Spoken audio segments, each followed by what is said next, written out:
चलिए आज समझते हैं ओमी परिपथ क्या होता है और अनओमीय परिपथ क्या होता है।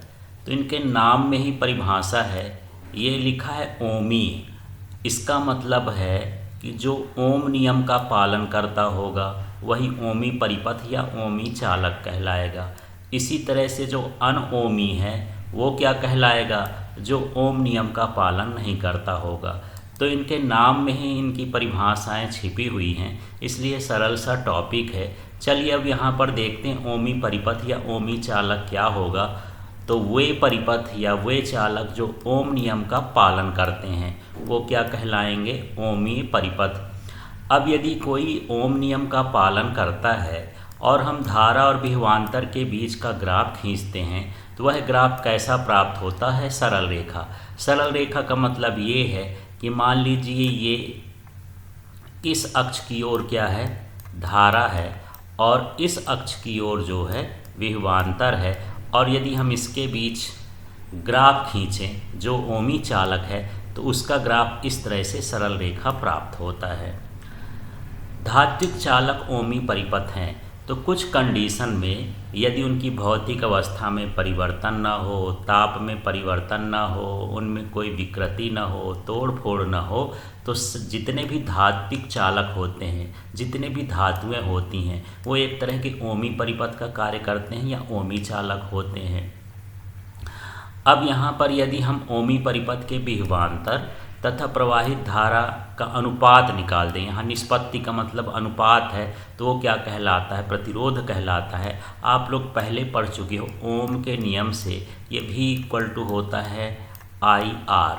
तो यदि यहाँ से आर का मान निकालना हो तो ये हो जाएगा V अपॉन आई बराबर क्या हो गया आर। तो इस तरह से जो ओम के नियम का पालन करते हैं तो विभवांतर और उसमें प्रवाहित धारा का अनुपात किसके बराबर होता है, प्रतिरोध के बराबर होता है। अब हम बात करते हैं अनओमी परिपथ की।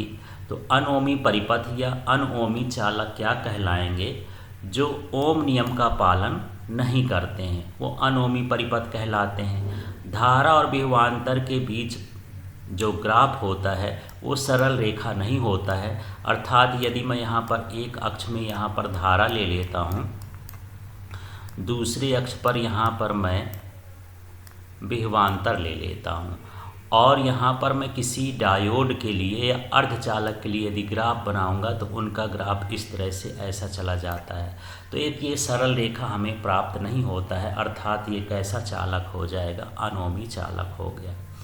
यहाँ पर हम देख रहे थे कि जो ओमी चालक होता है सारी धातुएं होती हैं, लेकिन जैसे अनोमी चालक कौन कौन से हो सकते हैं, तो विद्युत अपघट्य होते हैं। विद्युत अपघट्य वो पदार्थ होते हैं जो अपनी जलीय अवस्था में या विलयन अवस्था में धारा का चालन करते हैं, विद्युत अपघट्य कहलाते हैं। वो अपने आयनों में विघटित हो जाते हैं, लेकिन इनमें जो धारा होती है वो क्रम से नहीं होती है, ये निश्चित अनुपात में नहीं होती है। अर्थात यहाँ पर इनके सिरों पर लगाया गया विभवांतर धारा के समानुपाती नहीं होता है। इसी तरह से निर्वात नलिका है, क्रिस्टल है, क्रिस्टल दिष्टकारी है, ट्रांजिस्टर है, तापायनिक बल्ब है, डायोड वाल्व है, अर्धचालक, थर्मिस्टर, ये सभी जो युक्तियां हैं अर्धचालक से बनी होती हैं। तो अर्धचालक से बनी युक्तियां ओम नियम का पालन नहीं करती हैं, ये अनओमी परिपथ के उदाहरण होते हैं। अब हम बात करते हैं कि अनओमी परिपथ में विभवांतर में सूक्ष्म परिवर्तन तथा प्रवाहित धारा में सूक्ष्म परिवर्तन के अनुपात को या निष्पत्ति को क्या कहा जाता है, गतिक प्रतिरोध कहा जाता है। अब यहाँ पर सूक्ष्म परिवर्तन का मतलब ये है कि यहाँ पर यदि हम इस तरह का ग्राफ बना लेते हैं V और I का, तो ये ग्राफ कुछ इस तरह से टेढ़ा मेढ़ा कैसे भी जाएगा, तो जितने में सीधा जाता है वो एक छोटा सा भाग होता है जो ओम नियम का पालन करता है। मतलब इसको थोड़े थोड़े हिस्से में बांट दें तो ये ओम नियम का पालन करता है।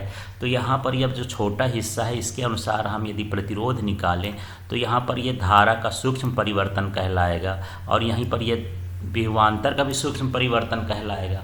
तो इसके अनुपात को हम क्या कहते हैं, गतिक प्रतिरोध कहते हैं। Thank you.